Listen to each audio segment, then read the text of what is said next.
पिताजी, ना मैं उस रात को भूला हूं, ना भूलूंगा जब आपकी और मेरी बहन की इसी जगह हत्या की गई थी। हर साल की तरह तब तक यहां आता रहूंगा जब तक मैं उन तीनों राक्षसों को सजा नहीं दे लेता। जिस तरह उन लोगों ने कानून की आंख में धूल झोंक कर हत्याएं की, उसी तरह मैं भी उनको खत्म करके अपने दिल की आग बुझाऊंगा। मैं अपने खानदान की बर्बादी का बदला लेने के लिए ही जी रहा हूं, और आपकी कसम खाकर कहता हूं, बदला लिए बिना मरूंगा भी नहीं। नाम है नूरजहां, उम्र है 28, सीना है 32, कमर है 36 और इसे देखिए हुजूर, इसे देखिए, ये है सारा मारियानो, फॉरेन टूरिस्ट, 36, 25, 35। छी छी छी, भगवान भला करे। अरे क्या हो गया आशिक अली तुम्हें? हमारी पसंद को अच्छी तरह से जानते हुए भी ऐसा बेहुदा माल लेकर आ रहे हैं? अरे कोई बात होनी चाहिए, कोई बात हो, कोई खूबसूरती हो, कोई तरीका हो, कोई ये हो, कोई वो हो, कोई वो हुजूर है। इसे देखिए, गौर फरमाइए, एकदम तरोताजा माल है। भाई वाह, भाई वाह, भाई वाह, भगवान भला करे। ये कोई बात हुई ना हुजूर? कुछ नहीं, बहुत कुछ बात है।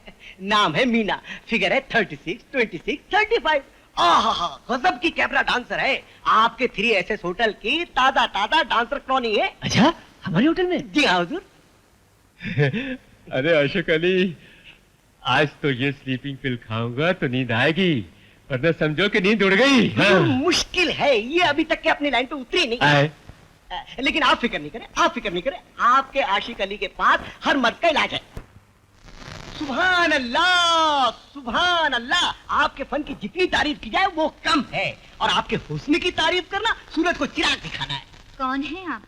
जी, मेरा नाम आशिक अली है। दुनिया की खिदमत करना मेरा पेशा है। ये एडवांस कबूल फरमाइए। काय का एडवांस? जी, मेरे एक मालिक को रात में अकेले में नींद नहीं आती। ये मेरा एडवांस है, मुझे समझा क्या है? अभी पुलिस के हवाले करती हूँ। क्या अदा है, कहीं चोट तो नहीं है आपके हाथ में? भैया हनुमान सिंह, ये तो एडवांस नहीं ले रही, अब तुम ही एडवांस कर जाओ, बढ़ जाओ।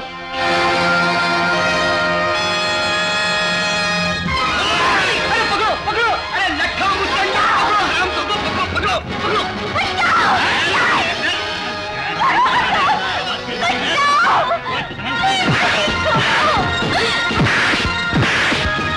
विजय, भागो भागो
तुमने उन लोगों को क्यों मारा? उन लोगों ने एक शरीफ लड़की की बेइज्जती करने की कोशिश की। क्या इस देश में किसी लड़की की आबरू बचाना जुर्म हो गया है? तुम कानून को अपने हाथों में नहीं ले सकते। कानून और पुलिस के ऊपर से तो मेरा विश्वास बचपन में ही उठ गया था। हमें तुम्हारे विश्वास से कोई मतलब नहीं। कसूरवारों को सजा दिलाना पुलिस का काम है। मैडम, कसूरवारों को सजा दिलवाने से एक लड़की की लूटी हुई आबरू से लौटाई नहीं जा सकती। खूनी की गले में फांसी का फंदा डाल देने से एक मरे हुए इंसान को जिंदगी नहीं दी जा सकती। विजय, तुम मिस्टर विजय कुमार सिंह कहिए। आपके कानून का भी कमाल है मैडम इंस्पेक्टर। जो आबरू लूटना चाहते थे वो साफ निकल गए, और जो आबरू बचाना चाहता था वो पकड़ लाया गया। अपने कानून की आंखों को किसी अच्छे डॉक्टर के पास क्यों नहीं ले जाते आप? Shut up. हवालदार, यस मैडम। बंद कर दो इसे। चलाओ। Excuse me. यस। मेरा नाम मीना है। ओ, क्लब वाली डांसर। जी, मैं इनकी जमानत देने आई हूँ। क्यों मैडम, आपके कानून के मुताबिक जमानत नहीं ली जा सकती क्या? हवालदार आगाजान, यस मैडम। इस लड़की के दस्तखत लेकर इन्हें जमानत पर छोड़ दो। आइए। Thank you. वेलकम। एलपीएस रानी। हवलदार आगाजानी। इस शख्स की तकरीर सुनकर मेरी शेरवानी फट गई। क्या फट गई? शेरवानी। अनुवाद कीजिए हवलदार जी। यदि वार्तालाप में आप ऐसे कठिन शब्दों का प्रयोग करेंगे तो विचारों का आदान प्रदान असंभव है। कहाँ दस्तखत करने हैं? असंभव है। Oh sorry sorry. उनका नाम है। मनु बेटा, तेरी दीदी आई। क्या? दरवाजा खोल बेटा, दरवाजा खोल। आइए। ये मेरा छोटा भाई है मनमोहन। नमस्ते। हेलो। मेरी माता जी। नमस्ते माता जी। कौन है ये बेटी? माँ, ये मिस्टर विजय है। आज ये ना होते तो मैं बड़ी मुश्किल में फंस गई होती। एक अनजानी लड़की को बचाने के लिए अपनी जान पर खेल गए। आप अनजानी लड़की नहीं है। मैं हर उस लड़की को जानता हूँ जिसकी बेइज्जती की जा रही हो। क्या हुआ था बेटे? अब कुछ नहीं माँ, कुछ बदमाशों के हाथ पांव में जरा सी खुजली हुई तो मैंने उनकी खुजली मिटा दी, थोड़ी सी पिटाई कर दी, बस। हमारे तो भाग ही खोटे हैं बेटे। हम लोगों का पेट भरने के लिए इस बेचारी को नाचना गाना पड़ता है। नाचने गाने में कोई बुराई नहीं है माँ जी। कुछ लड़कियां टाइप करती हैं, कुछ स्कूलों में पढ़ाती हैं। ये नाचती और गाती है, क्या बुराई है इसमें? अच्छा मैं चलता, फिर कभी आऊंगा। खाना खा के जाइए ना। नहीं नहीं, बहुत देर हो गई है और फिर घर जाके जूते भी खाने हैं। नमस्ते। क्या समझता है अपने आप को? आज आने तो इसको तो मैं छोड़ने वाली नहीं हूँ। अरे क्यों पड़ा रही है? क्या हुआ? तुम्हारे बेटे ने तो मेरा जीना हराम कर दिया। क्या किया है इसने? क्या किया? एक नाचने वाली की रक्षा करने में मारपीट की, पकड़ा गया। एक मामूली गुंडे की तरह पुलिस स्टेशन लाया गया। हे भगवान, कहीं चोट और तो नहीं लगी उसे? नहीं नहीं नहीं, उसे तो कुछ नहीं हुआ। अगर उसने अपना रवैया नहीं बदला तो मुझे नौकरी से इस्तीफा देना पड़ेगा। करेक्ट दीदी, फौरन इस्तीफा दे दो। लीजिए, आ गए आपके सुरमा। देखो दीदी, मैं किसी लड़की का अपमान नहीं देख सकता, और तुम जानती हो ऐसा क्यों होता है। वो कमीने उस लड़की का अपमान कर रहे थे। वैसे कमीनों को ठीक करने के लिए इस देश की पुलिस जो मौजूद है। मुझे हंसाओ मत दीदी। पुलिस, कानून, इंसाफ, इन सब का तमाशा मैं भी देख चुका हूँ, तुम भी देख चुकी हो। अरे बेटे, ये तो सोच, तेरी इस हाथापाई से बहन की बदनामी होती है कि थानेदार का ठीक है भाई। माँ, मैं कहीं और रहने का बंदोबस्त कर लेता।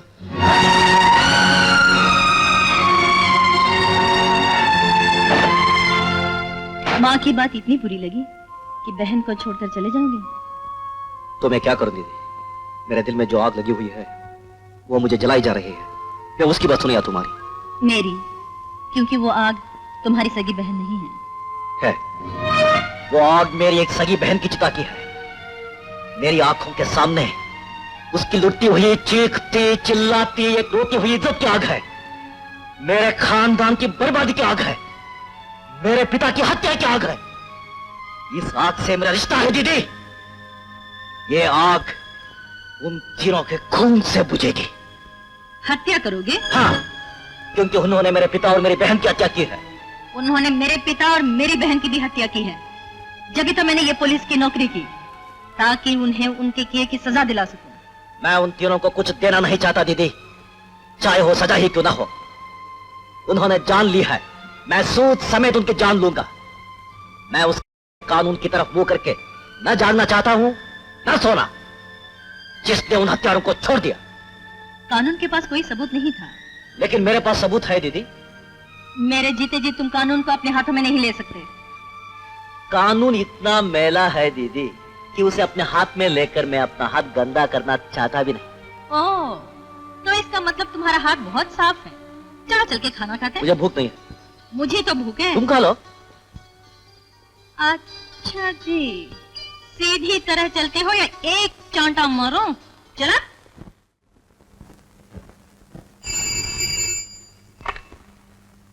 हेलो, कौन? इंस्पेक्टर देवी सिंह, भेज दो।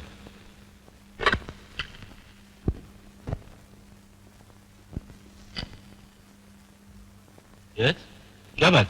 सर, मैं एक पुराने मर्डर केस की फिर से छानबीन करना चाहती हूँ। कौन सा मर्डर केस? सर, ये वारदात कुछ 20 साल पहले हुई थी। उन दिनों हमारे शहर में 3 गुंडों का बड़ा जोर था। अमर कुमार, अकबर अली और एंथोनी डिक्रूज। उन तीनों ने मिलकर एक आदमी का खून किया था। तो उन्हें सजा हुई होगी? जी नहीं, उन तीनों को कुछ नहीं हुआ, लेकिन कपिल कुमार नाम के एक बेगुनाह इंसान को अपनी जान से हाथ धोना पड़ा। क्यों? क्योंकि कपिल कुमार ने उनको खून करते हुए देख लिया था और उनकी गवाही उन तीनों के गले में फांसी का फंदा डाल सकती थी। उस खून के सिलसिले में उन तीनों को जेल के लॉकअप में भेज दिया गया, जहां वो लोग जेल से बाहर आने का प्लान कर रहे थे।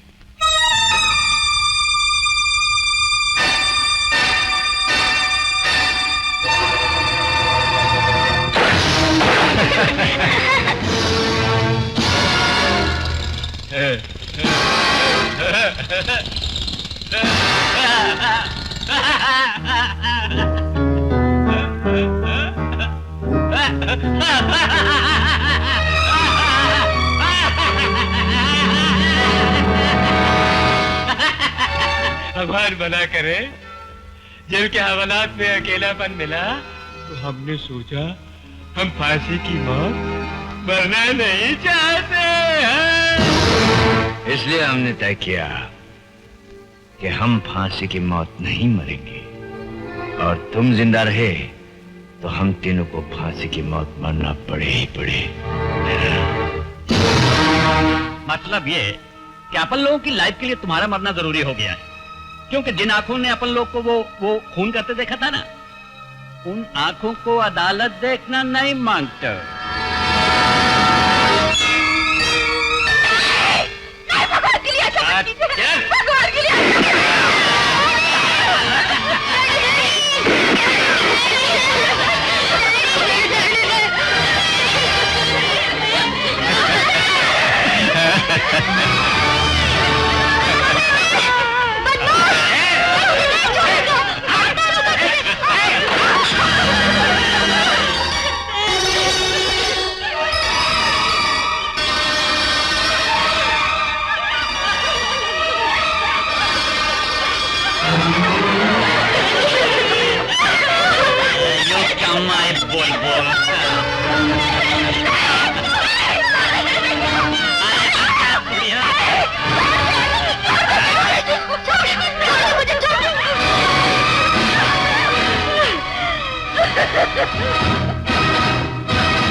अरे अपन लोगों ने जो सोचा था उससे तो ज्यादा ही कर दिया है। चलो चले। चलो लगे हाथों से।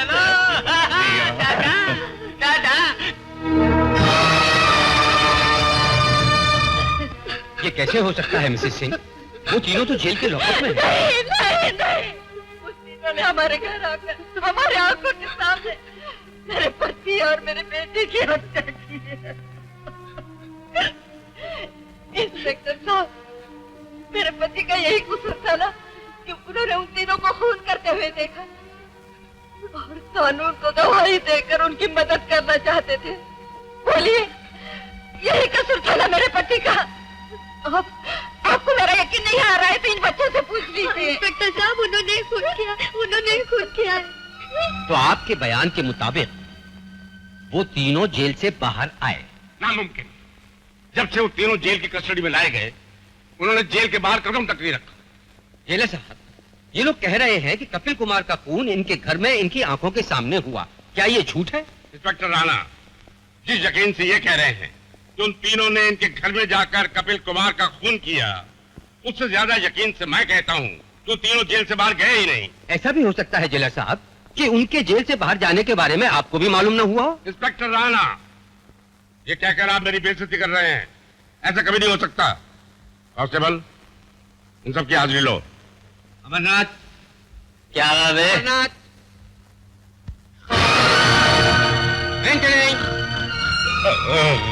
कौन है बे? अरे मैन काहे को खाली पीली रात को डिस्टर्ब करता है, सोए पड़े को। हाँ,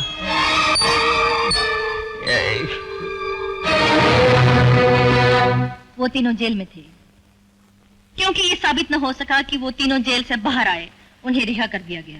Is it? जी हाँ, अगर हमारे डिपार्टमेंट ने जरा सी मेहनत और होशियारी से काम लिया होता तो उन तीनों को जरूर सजा मिलती। क्या मतलब है तुम्हारा? मतलब ये है कि मैं दावे से कह सकती हूँ कि हमारे डिपार्टमेंट के किसी आदमी ने जेल से बाहर आने में उनकी मदद की। इसलिए अगर आपकी इजाजत हो तो मैं इस केस की फिर से छानबीन करना चाहती हूँ। इंस्पेक्टर मिस सिंह, कसूरवारों को सजा दिलवाना ही हमारे डिपार्टमेंट का मकसद है। अगर तुम ये साबित कर सको कि वो तीनों खूनी हैं, तो तुम्हारे लिए और पुलिस डिपार्टमेंट के लिए इससे बढ़कर फख्र की और क्या बात हो सकती है? Thank you sir. लेकिन तुम इतने यकीन से कैसे कह रही हो कि वो तीनों मुजरिम हैं? इसलिए कि वो सब कुछ मैंने अपनी आंखों से देखा था। इसलिए कि उस दिन मैं बहुत रोई थी। जिस आदमी का कत्ल किया गया वो मिस्टर कपिल कुमार सिंह, वो मेरे पिताजी थे। जिस लड़की की आबरू लूटी गई और फिर जिसका खून किया गया वो मेरी बहन थी। I am sorry, very sorry. Sir, पैसों के लिए मैंने ये नौकरी नहीं की। पिताजी ने काफी पैसा छोड़ा है, लेकिन ये नौकरी के बिना मेरी जिंदगी का मिशन पूरा नहीं हो सकता। इसलिए मैंने पुलिस फोर्स ज्वाइन की है। Miss Singh, you can reopen the case. Thank you sir, thank you very much. Best of luck.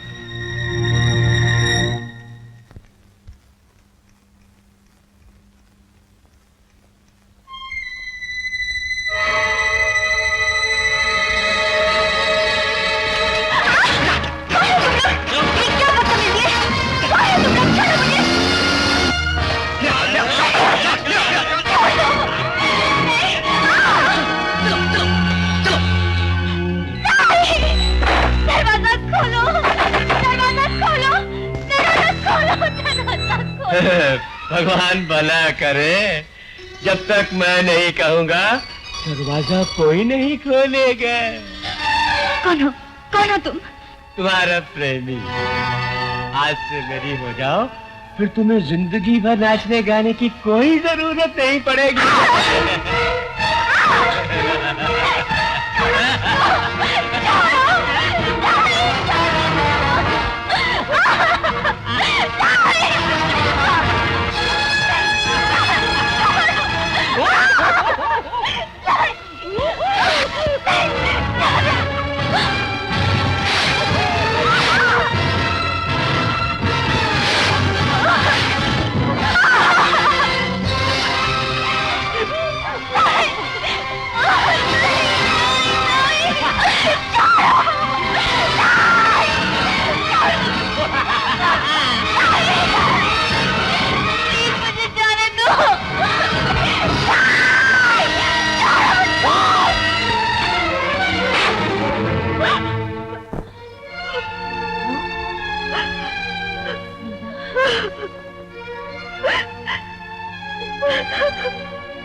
रो क्यों रही है? तू रो क्यों रही है बेटी? बोलती क्यों नहीं? रो क्यों रही है? बोल ना, बोलती क्यों नहीं? बोल ना बेटी, बोल।